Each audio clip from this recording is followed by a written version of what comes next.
been nearly a year since Hurricane Helene, and some people in western North Carolina are still trying to put their lives back together after losing absolutely everything. Fox's Chelsea Torres live for us tonight in Burnsville, North Carolina. Chelsea, you've been there for so long now, years on and off. So all these folks rebuilding here still a year later.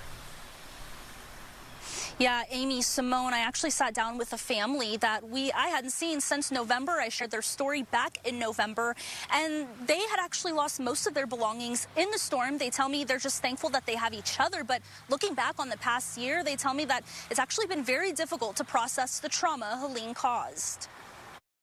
My entire 20th year of life is just, it's been recovering from a storm. Hanging in the Keel's donated camper, a wooden sign. It says, "So this is not home sweet home, adjust." The Keels say it's been one adjustment after another since Helene. It happened. We're rolling with the punches. The last time we saw the Keels, they were buying gas for their generators. We lost our house. A month after Helene flooded their family home and a camper on their property where other family members lived. The water was too high and too fast. We just made it out. Amaya, her mom Jessica, and the rest of their family waded through the raging river until they were safe with their neighbors. No cell service, no electricity, no running water. About a week of just nothing. We didn't know whether anybody else we knew were okay. Then a group of volunteers set up a distribution site a few miles up the road. About 5 days later, and luckily we were blessed with wonderful tents. Volunteers also donated a car and generators. When you're trying to sleep in a tent, a heater is a godsend. A local nonprofit eventually got the Keels out of the cold and into this camper. And it didn't have power or water, but it was better than a tent. According to the North Carolina governor's office, Helene destroyed more than 74,000 homes.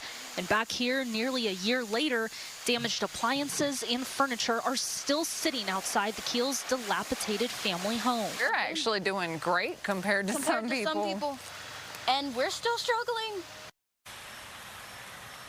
Maya and Jessica tell me that as of right now, they're trying to save enough money so they can buy themselves a new home. The governor's office does say that Helene caused about $60 billion of damage throughout the region. He actually just went to D.C. a few weeks ago to request $13 billion more from Congress, and all of that would go to recovery. Amy, Simone.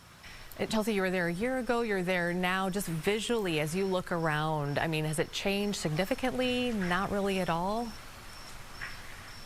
I personally would say significantly. It's actually amazing to see the progress that has happened in so many areas, to see what it was like just right when the storm happened. I've never seen any kind of damage like that, especially with how much damage there was throughout the region. You see newly paved roads. You see people still trying to rebuild.